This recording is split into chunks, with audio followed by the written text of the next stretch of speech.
పోనీ లోపాలు తప్పకుండా ఇదంతా ఎందుకు తీసుకొచ్చారు?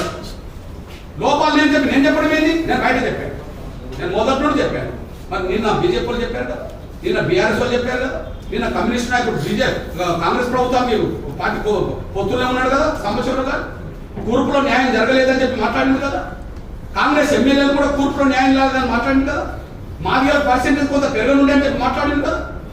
మరి నా అభిప్రాయం, శాసనసభ ఎందుకు చర్చ జరిగినాయి మీరు కరెక్ట్ తీసుకొస్తే ఆ చర్చలకు మీరు ఆన్సర్ చెప్పలేదు, పరిష్కారం చూపెట్టలేకపోవచ్చు. కానీ ఓవరాల్గా వర్గీకరణ సమర్థిస్తున్నారు కాబట్టి అందరూ సమర్థించవచ్చు.